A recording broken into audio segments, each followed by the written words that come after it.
नमस्कार, मैं चुनचुन कुमार। स्वागत है झारखंडी हिंदी न्यूज पर। चलिए जानते हैं आज की छोटी बड़ी सभी महत्वपूर्ण खबरों को।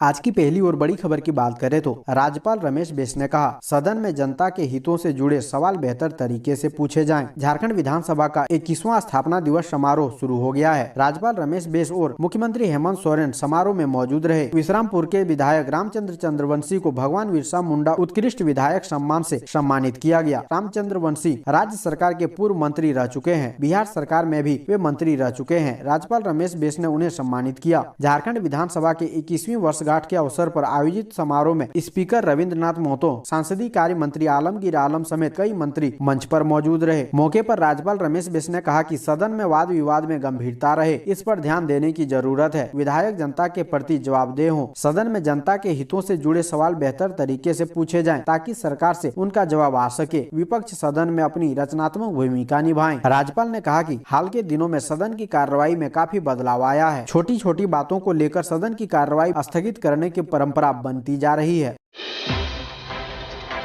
अगली बड़ी खबर की बात करें तो चक्रधरपुर के केरा गांव के आसपास के क्षेत्र में माओवादियों ने लगाया पोस्टर। झारखंड के पश्चिमी सिंहभूम के चक्रधरपुर प्रखंड के केरा पंचायत में स्थित खादी भंडार के पुराने कार्यालय के पास माओवादियों का एक पोस्टर पुलिस ने बरामद किया है। इस पोस्टर में माओवादियों ने किसान के आंदोलन का समर्थन करते हुए 3 कृषि कानून का विरोध किया है। माओवादियों ने कृषि कानून के खिलाफ किसान आंदोलन को और तेज और व्यापक बनाने की मांग की है। मालूम रहे कि देश के प्रधानमंत्री ने इस कानून को कुछ दिन पहले ही वापस लेने का फैसला किया है और की औपचारिकता पूरी की है। अगली बड़ी खबर की बात करें तो नक्सली नेता प्रशांत बोस समेत 6 नक्सली रांची की होटवार जेल शिफ्ट। ये है बड़ी वजह। शीर्ष नक्सली नेता किशन दा उर्फ प्रशांत बोस, पत्नी शीला मरांडी, वीरेंद्र हांसदा, राजू टुड्डू, कृष्णा बहंदा, गुरुचरण बोदरा को रांची होटवार जेल शिफ्ट कर दिया गया है। लगभग 10:30 बजे कड़ी सुरक्षा के बीच लगभग 20 गाड़ियों के काफिले के साथ उन्हें रांची जेल भेजा गया। सरायकेला पुलिस द्वारा कड़ी सुरक्षा के बीच इन्हें रांची ले जाया गया। सुरक्षा कारणों से इन नक्सलियों को सरायकेला जेल से होटवार जेल शिफ्ट किया गया है। नक्सली प्रशांत बोस सहित अन्य नक्सलियों के 150 घंटे की रिमांड अवधि रविवार को खत्म हो गई थी। रिमांड खत्म होने के बाद पुलिस द्वारा मेडिकल कराकर सरायकेला जेल भेज दिया गया था। अगली बड़ी खबर की बात करें तो झारखंड के शिक्षा मंत्री जगन्नाथ महतो के आश्वासन पर जैक कर्मियों की अनिश्चितकालीन हड़ताल स्थगित। झारखंड एकेडमिक काउंसिल के अधिकारियों व कर्मचारियों को पिछले 3 महीने से वेतन का भुगतान नहीं किया गया है। वेतन के अभाव में कर्मियों की माली हालत खराब हो गई है। स्थिति को देखते हुए सोमवार से जैक कर्मियों की अनिश्चितकालीन हड़ताल शुरू हुई थी। जैक कर्मी जैक भवन के प्रवेश द्वार पर धरने पर बैठे हुए थे, लेकिन शिक्षा मंत्री जगन्नाथ महतो के आश्वासन के बाद जैक कर्मियों ने हड़ताल स्थगित कर दी है। आपको बता दें कि जैक अध्यक्ष और उपाध्यक्ष का पद खाली रहने के कारण 8वीं से 12वीं की परीक्षा और वित्त मामले से जुड़े कार्य प्रभावित हो रहे हैं। इससे करीब 24 लाख विद्यार्थी प्रभावित हो रहे हैं। अगली बड़ी खबर की बात करें तो कस्तूरबा स्कूल में पहली बार होगी अस्थायी नियुक्तियां। शिक्षा मंत्री जगन्नाथ महतो ने दी सहमति। झारखंड में हाई स्कूल और +2 स्कूलों में शिक्षकों की नियुक्ति के लिए नियमावली को विभागीय स्तर पर सहमति मिल गई है। शिक्षा मंत्री जगन्नाथ महतो ने शिक्षक नियुक्ति नियमावली को सहमति दे दी है। विभाग की तरफ से प्राथमिक से लेकर +2 उच्च विद्यालय शिक्षक तक की नियुक्ति नियमावली में बदलाव किया जा रहा है। राज्य गठन के बाद पहली बार कस्तूरबा गांधी बालिका विद्यालय और मॉडल विद्यालय में नियुक्ति के लिए भी नियमावली बनाई गई है। नियुक्ति नियमावली बनने से इन विद्यालयों में लगभग 20,000 शिक्षकों की नियुक्ति प्रक्रिया शुरू होगी। अगली बड़ी खबर की बात करें तो झारखंड के सीएम हेमंत सोरेन ने मुलायम सिंह यादव को दी जन्मदिन की बधाई। समाजवादी पार्टी के संस्थापक और उत्तर प्रदेश के पूर्व मुख्यमंत्री मुलायम सिंह यादव का सोमवार को जन्मदिन था। इस खास मौके पर झारखंड के मुख्यमंत्री हेमंत सोरेन ने उन्हें जन्मदिन की बधाई दी है। साथ ही उन्होंने मुलायम सिंह की लंबी उम्र की भी कामना की है। सीएम हेमंत सोरेन ने कहा कि आपके उत्तम स्वास्थ्य एवं दीर्घायु होने की कामना करता हूँ।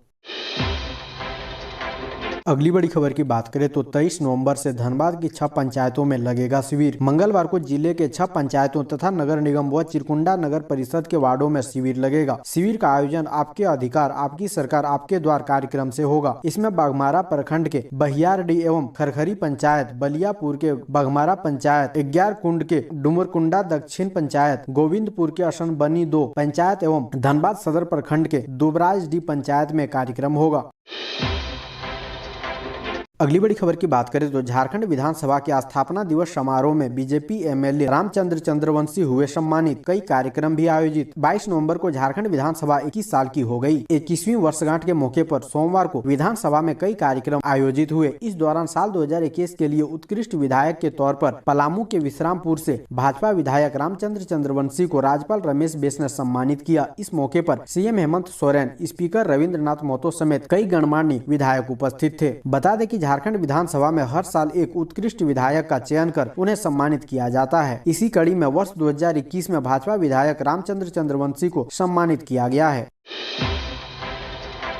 अगली बड़ी खबर की बात करें तो घाटशिला कॉलेज में यूजी सेमेस्टर 1 के विद्यार्थियों का सत्र आरंभ। विद्यार्थियों को पढ़ाया गया अनुशासन का पाठ। घाटशिला महाविद्यालय में यूजी सेमेस्टर 1 के नए विद्यार्थियों के लिए सत्र आरंभ कार्यक्रम आयोजित किया गया, जिसमें सभी संकाय के विद्यार्थी शामिल हुए। महाविद्यालय में आयोजित इस कार्यक्रम का संचालन प्रोफेसर इंदल पासवान ने किया। उन्होंने कार्यक्रम में उपस्थित सभी शिक्षकों का परिचय विद्यार्थियों से कराया एवं कॉलेज के प्रशासनिक पदों पर कार्यरत शिक्षकों के संबंध में जानकारी दी। महाविद्यालय के डॉक्टर संजय कुमार सिंह और डॉक्टर नरेश कुमार ने विद्यार्थियों को संबोधित करते हुए उन्हें दायित्व और अधिकार की जानकारी दी तथा छात्र धर्म के बारे में बताया गया। अगली बड़ी खबर की बात करें तो गुमला में सेल्फ ग्रीन जोन बनने से छीन जाएगी 60-70 परिवार की जीविका, हो रहा है विरोध। गुमला शहर के जसपुर रोड बंगाली क्लब के सामने अस्थायी रूप से सब्जी मार्केट लगता है। 60 से 70 लोग फुटपाथ में दुकान लगाकर अपने परिवार की जीविका चला रहे हैं, परंतु गुमला प्रशासन ने सब्जी मार्केट को हटाकर यहाँ सेल्फ ग्रीन जोन बनाने की योजना बनाई है। अगर सेल्फ ग्रीन जोन बना तो यहाँ से सब्जी मार्केट व अन्य दुकानों को हटाना पड़ेगा, इसलिए फुटपाथ दुकानदारों ने सेल्फ ग्रीन जोन का विरोध शुरू कर दिया है। दुकानदारों ने कहा है कि अगर हम दुकान नहीं लगाएंगे तो हमारा परिवार भूखे मर जाएगा। सेल्फ ग्रीन जोन से जरूर यशपुर रोड की सुंदरता बढ़ेगी, परंतु उस सुंदरता के नाम पर 60 से 70 परिवार को भूखे मरना कहां का न्याय है। फुटपाथ दुकानदारों ने प्रशासन से मांग की है कि पहले दुकानदारों के लिए दुकान लगाने की व्यवस्था कर दें, इसके बाद ही 25 नवंबर को अतिक्रमण हटाएं। अगली बड़ी खबर की बात करें तो झारखंड में नक्सली बंद को लेकर रेलवे का हाई अलर्ट जारी। नक्सल प्रभावित रूटों पर सुरक्षा को लेकर ये है तैयारी। झारखंड में एक बार फिर नक्सलियों द्वारा बंद बुलाया गया है। इसे देखते हुए रेलवे ने हाई अलर्ट जारी किया है। 23 से 25 नवंबर तक नक्सली बंद की सूचना को लेकर रेलवे द्वारा हाई अलर्ट जारी किया गया है। इस दौरान एहतियातन कई इंतजाम किए गए हैं। न सिर्फ नक्सल प्रभावित रूटों पर नाइट पेट्रोलिंग की जाएगी, बल्कि यात्री ट्रेन गुजरने से पहले लाइट इंजन गुजरेगा। नक्सली बंद को लेकर दक्षिण पूर्व रेलवे, आरपीएफ, चक्रधरपुर समेत जोन के सभी डिवीजनों में चौकसी बरतने का आदेश दिया गया है।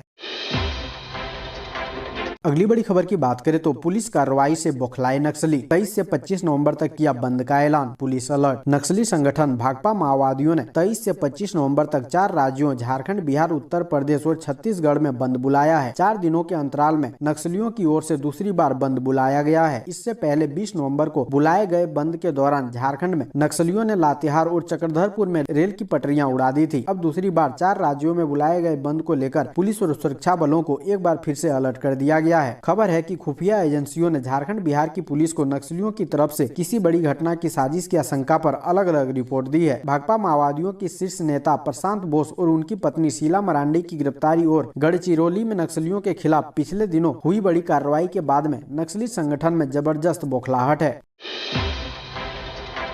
अगली बड़ी खबर की बात करें तो महिला कैदियों के बच्चों का भविष्य संवारेगी सरकार। जेल से बाहर स्कूल में मिलेगी शिक्षा। बिरसा मुंडा केंद्रीय कारा में सजायाफ्ता 4 महिला कैदियों के बच्चों को अपने भविष्य सुधारने के लिए जेल से बाहर निकाला गया है। इन बच्चों को अब अच्छी शिक्षा दी जाएगी। जेल प्रशासन के आग्रह पर बाल कल्याण समिति ने इस पर सहमति प्रदान कर दी है। बिरसा मुंडा केंद्रीय कारा होटवार रांची में सजा काट रही महिला कैदियों ने जेल प्रशासन से आग्रह किया था कि उनके बच्चों को जेल से बाहर अच्छी शिक्षा मिले। जेल के अंदर उनका भविष्य खराब हो सकता है। चारों महिलाओं के आवेदन पर सहमति देते हुए जेल प्रशासन ने इन महिलाओं के 4 बच्चों को शिक्षा की मुख्य धारा से जोड़ने के लिए बाल कल्याण समिति रांची इकाई से आग्रह किया। बाल कल्याण समिति ने जेल प्रशासन के आग्रह को स्वीकार कर लिया है।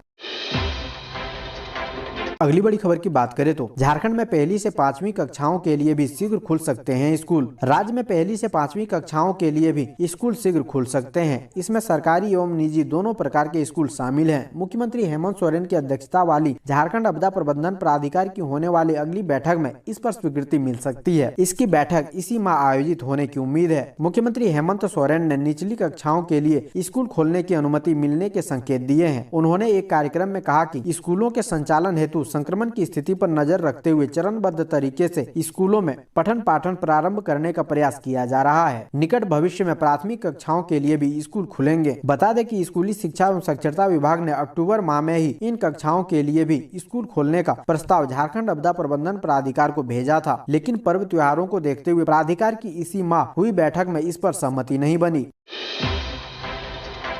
अगली बड़ी खबर की बात करें तो कुपोषण जैसे अभिशाप से निजात की पहल, झारखंड के हर बच्चे को मिलेगा पोषण। कहा जाता है कि बच्चे स्वस्थ होंगे तो समाज स्वस्थ होगा और बच्चों के स्वस्थ होने के लिए उनका पोषण जरूरी है। दुर्भाग्य से झारखंड कुपोषण और एनीमिया की समस्या से लगातार जूझता रहा है। हाल के वर्षों में इसमें सुधार हुआ है, लेकिन पोषण से संबंधित आंकड़े अभी भी काफी चिंताजनक है, क्योंकि बच्चे के कुपोषित होने का असर उनके मानसिक विकास पर पड़ता है। राष्ट्रीय शिक्षा नीति 2020 में भी कहा गया है कि जब बच्चे कुपोषित होते हैं तो वे बेहतर रूप से सीखने में असमर्थ हो जाते हैं। नीति में बच्चों के पोषण और स्वास्थ्य पर विशेष जोर दिया गया है। राज्य में कुपोषण दूर करने के लिए राज्य सरकार कई कार्यक्रम संचालित कर रही है। केंद्र की भी कई योजनाएं चल रही है। इनमें पूरक पोषाहार प्रमुख है। बच्चों के पोषण के लिए राज्य सरकार अपने संसाधनों से भी 3 से 6 वर्ष तक के बच्चों को आंगनबाड़ी केंद्रों पर पूरक पोषाहार कार्यक्रम के अतिरिक्त बच्चों को अंडा एवं अन्य बच्चों को समकक्ष प्रोटीन युक्त भोजन देने पर विचार कर रही है।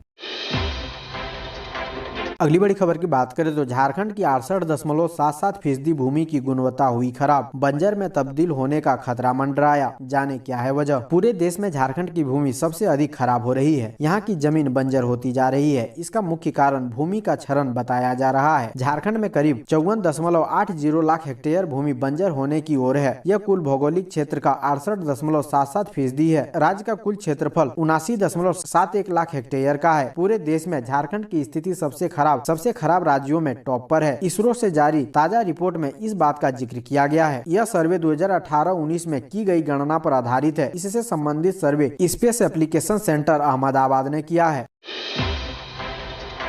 अगली बड़ी खबर की बात करें तो मेडिकल कॉलेज में ऑक्सीजन प्लांट का पूरा हुआ ट्रायल, मरीजों को ऑक्सीजन सिलेंडर पर अब नहीं रहना होगा निर्भर। शहीद निर्मल महतो मेमोरियल कॉलेज एवं अस्पताल में आईसीयू के मरीजों को गैस सिलेंडर पर निर्भर नहीं रहना पड़ेगा। अस्पताल में लगे 2 ऑक्सीजन प्लांट को सोमवार से चालू कर दिया गया है। तकनीशियन की माने तो मशीन पूरी तरह से फिट हो चुकी है। तकनीकी खामियां दूर कर ली गई है। मौके पर निरीक्षण करने गए डॉक्टर अरुण कुमार बर्नवाल ने बताया कि मंगलवार से ऑक्सीजन की आपूर्ति यहां पर शुरू कर दी जाएगी। इसके लिए तमाम खामियों को दूर कर लिया गया है।